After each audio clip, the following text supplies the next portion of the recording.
Queridos amigos, sejam bem-vindos ao estudo do livro Voltei, pela TV A Caminho da Luz. Que alegria podermos estar juntos mais uma vez, em que pegamos o nosso tempo para refletirmos a respeito da vida no mundo espiritual, a respeito desta passagem para o além-túmulo. Então nós estamos vendo a saga de um espírito que foi espírita, dirigente espírita, tarefeiro espírita, um coração que não cabia no peito, muito generoso, ajudou instituições espíritas e não espíritas, e vem contando um pouquinho como que se deu a sua passagem para o mundo espiritual. Então nós já vimos, pelos últimos vídeos, que Dr. Bezerra estava chefiando um grupo, e este grupo estava saindo da região da crosta para uma determinada região espiritual. E que era muito importante que os personagens que estavam envolvidos naquela viagem pudessem manter o pensamento de equilíbrio, serenidade. Percebemos que um deles não conseguiu manter este pensamento, o grupo teve que parar, fazer uma prece. E agora o capítulo 8, estaremos iniciando ele hoje, ele nos conta um pouquinho desta localidade em que eles se encontram. O capítulo 8, o vídeo de hoje, tem como título A Chegada.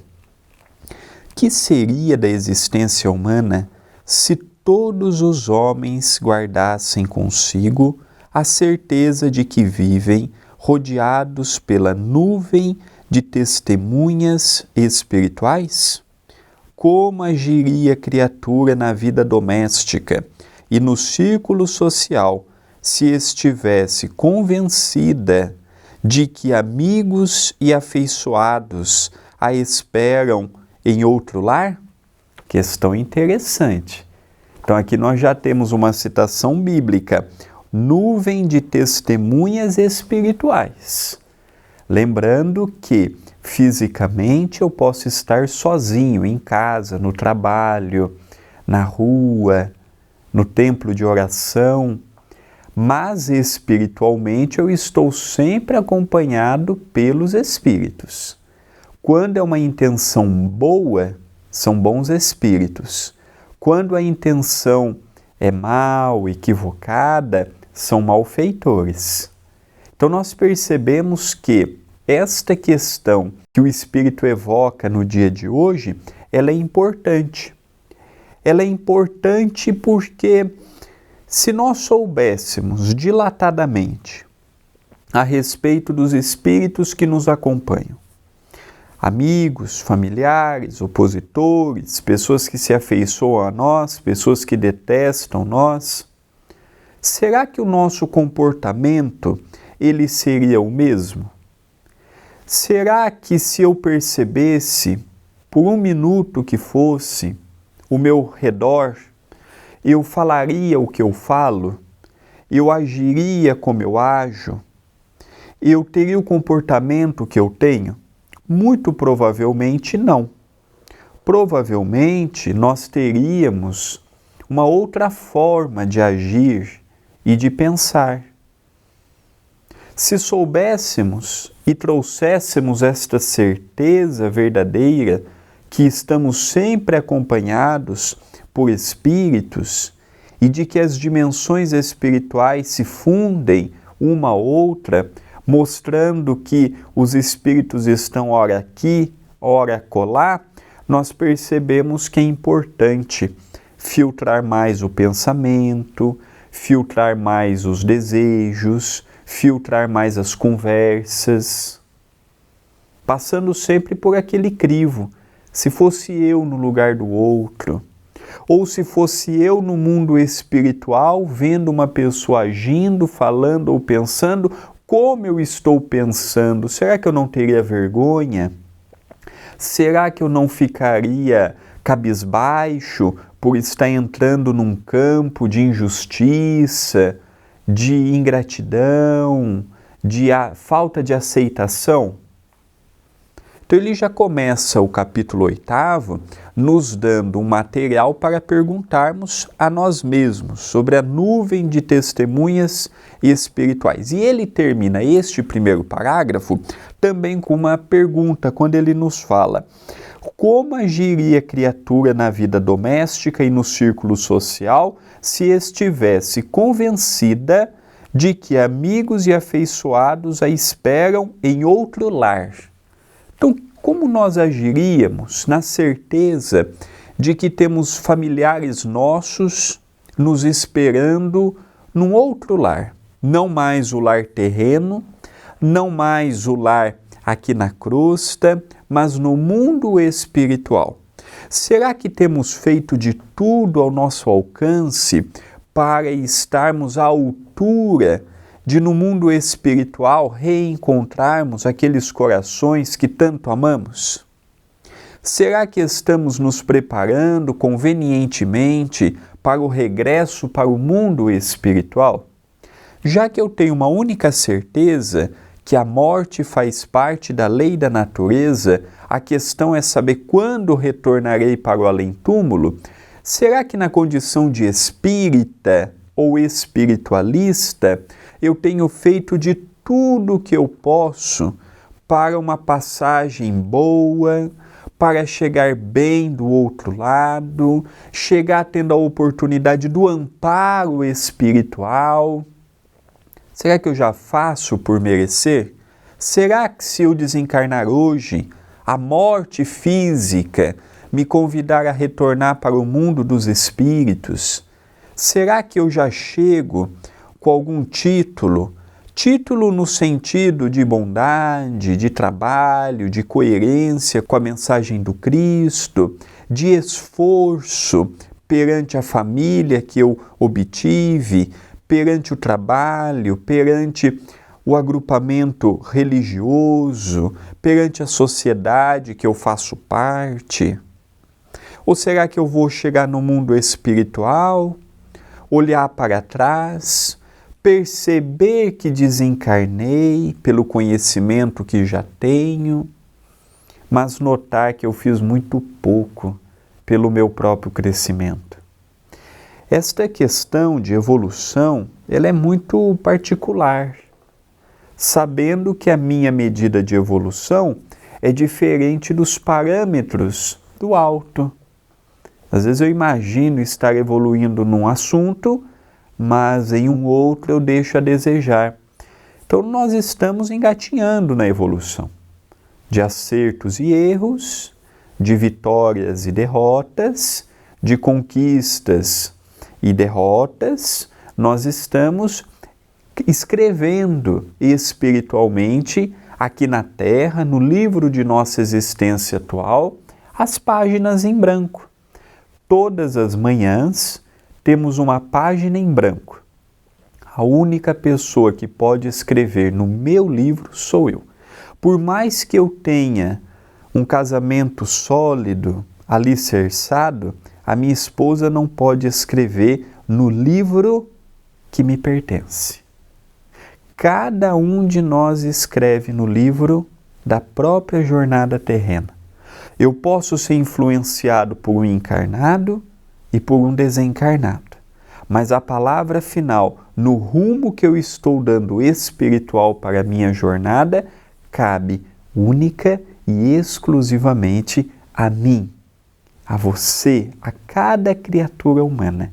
Então que possamos a cada manhã pedir sabedoria, entendimento, prudência, tomarmos cuidado, não entrarmos em assuntos que não conhecemos, procurarmos fazer o arroz com o feijão, que é o básico, bem feito, não nos preocuparmos com multidões, mas nos preocuparmos sim com os detalhes. Se eu posso, farei. Se eu consigo, ajudarei. Se está ao meu alcance, conte comigo. Já é acordarmos e nos colocarmos à disposição do alto para mais um dia de tarefa. Vamos agora dar continuidade na descrição de Frederico Figner. Inseguro viajante, preferindo roteiros incertos, o espírito encarnado quase nunca se lembra de que é simples hóspede da esfera que o recebe.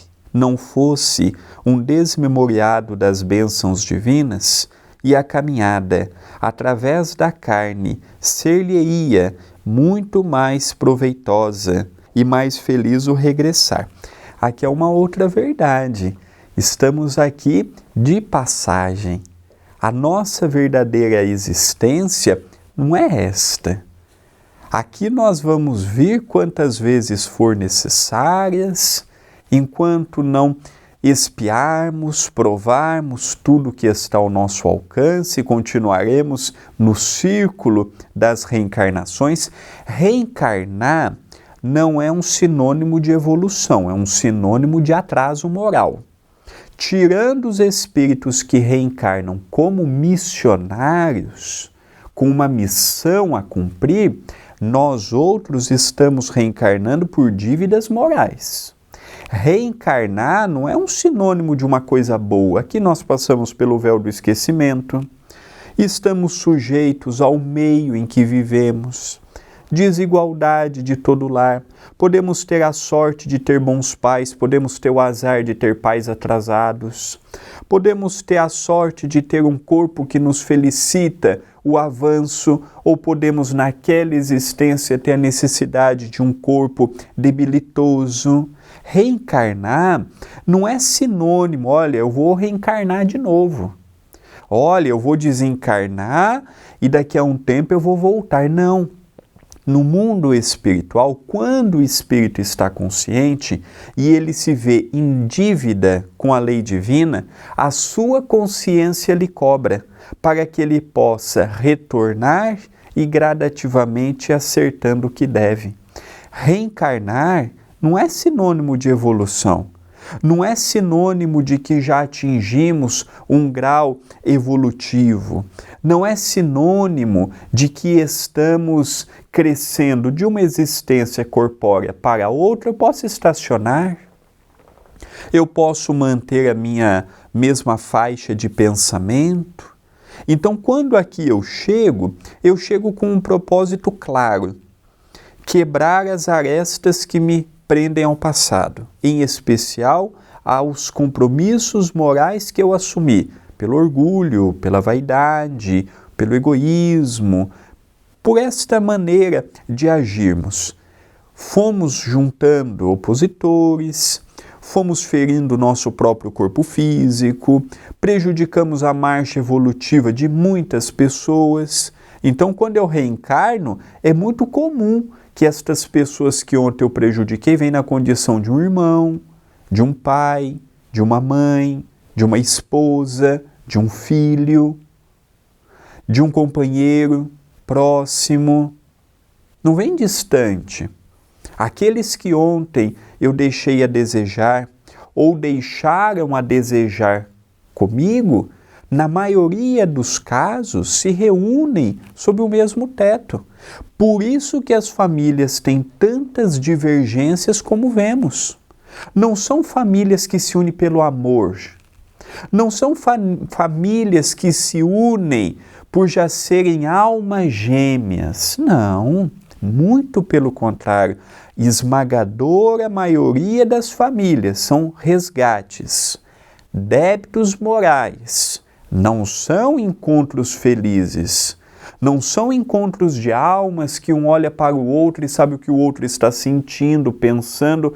Eu conheço exceções de pessoas que você vê que realmente amam. E quando um parte, o outro passa um tempo, também regressa para o mundo espiritual. Eu conheço, é uma minoria. A maioria dos lares que temos na atualidade são resgates. Não são amores, são necessidades de procurar despertar não o sentimento, mas o respeito. Procurar viver sob o mesmo teto, sob a ajuda mútua, sobre exercer bem o papel, é pai, é mãe, é filho, é avô, é neto. Esse é a nossa maior preocupação hoje. Nós não temos que ter grandes preocupações com o que não damos conta. Nós precisamos nos preocupar é com o pouco. Fazer bem feito. Não é mudar o mundo. Eu olho para Chico Xavier, eu me encanto com o Chico, eu queria ser o Chico. Nós não vamos ser o Chico nessa existência, nem de perto. Não vamos ser o Chico, não vamos ter a bondade e o desprendimento de Dr. Bezerra, não vamos ter o conhecimento de um Eurípides. Estamos longe deles. Eles servem como referenciais para o que desejamos ser, mas ainda não somos. Então aqui ele nos fala, quanta coisa nós não perdemos tempo, quantas bobagens nós não alimentamos no dia a dia, quantas desavenças por conta de coisas pequenas, que não vale a pena a nossa energia, não vale a pena a nossa preocupação. Quantas oportunidades nós não perdemos por quimeras no dia a dia, por pequenas situações que não nos levará a lugar algum. Então, qual é o compromisso hoje existencial?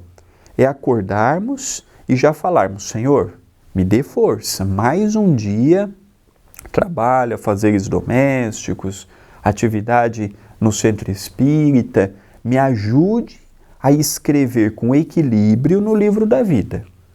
Me ajude a não entrar na faixa da revolta, da melancolia, do negativismo, do coitadinho, a não entrar na ideia de que o mundo conspira contra mim, a não entrar na ideia de que o meu lar é o mais difícil. Não vale a pena. São pensamentos desequilibrados que desequilibrará o pensamento, o sentimento e a rota para a nossa existência. Quem espiritualmente não tem o norte é perdido. Quem projeta a vida só analisando o que o mundo pode nos oferecer material, pode cair de chegar no mundo espiritual e agora? Projetei só a vida materialmente. Todo esse outro lado, não me preparei adequadamente. O que farei? É aí que muitos caem. É aí que muitos entram em sofrimento do outro lado. Não tem perspectiva. Não tem um norte. O que eu faço?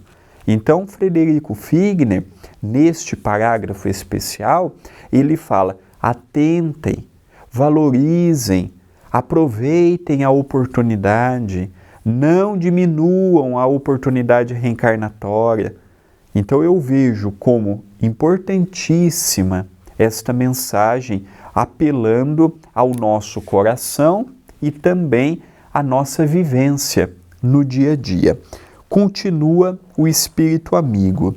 Esses pensamentos assaltavam-me o cérebro, ante os amigos que nos abraçavam acolhedores. Aguardavam-nos contentes, no outro lado, com o carinhoso amplexo de boas-vindas. Nenhum de nós, os que fazíamos aquela travessia pela primeira vez, depois de permanência demorada na carne, ficou órfão das lágrimas de ventura. As explosões de carinho com que éramos recebidos faziam-me acreditar no regresso no paraíso. Os espíritos não perdem os sentimentos. Os espíritos sentem alegria, tristeza, choram de alegria, choram de tristeza. Os espíritos agradecem pela oportunidade que tem também do outro lado. Então nós vemos que quando eles chegaram naquela localidade espiritual, foram recebidos o quê? Com um abraço. Boas-vindas, sejam bem-vindos, foram acolhidos. Esse acolhimento nós percebemos que hoje está um pouco ausente nos lares, nos templos religiosos, a empatia de modo geral. Então ele ficou animado, porque aqueles abraços foram reconfortadores. Em capítulos anteriores, em itens anteriores, ele pergunta a ele mesmo: será que eu mereço estar nesta região? Será que eu fiz algo de bom verdadeiramente em que eu pudesse estar privando da companhia do Dr. Bezerra, do irmão Andrade, da Marta, deste grupo pequeno de recém-desencarnados que estão sendo convidados a esta instância de paz? Então apenas nos dá ânimo para seguirmos adiante, continuarmos firmes na jornada e observarmos o papel que está em nossas mãos. Nós vamos terminando o vídeo fazendo aquele convite habitual. Deixe o seu gostei, comente aqui no vídeo, vamos compartilhar para outras pessoas que não nos conhecem. Lembrando que o Voltei toda terça, quinta e sexta, às 8 da manhã, fica disponível um novo vídeo. Então você que está me acompanhando, eu te convido. Assista os anteriores, se está me assistindo pela primeira vez, e se já está acompanhando na sequência, toda terça, quinta e sexta, um vídeo inédito. Ao lado do inscreva-se tem o Seja Membro. O Seja Membro é a oportunidade que você tem de ajudar o canal e o Centro Espírita. Então, se você ainda não é membro, se você ainda não ajuda as nossas atividades assistenciais, com muito carinho eu peço, se torne um membro do canal. E inscreva-se. Vamos aumentar a família da TV A Caminho da Luz. Vamos ajudar a TV a chegar a mais e mais corações. Votos de muita paz e até o próximo programa.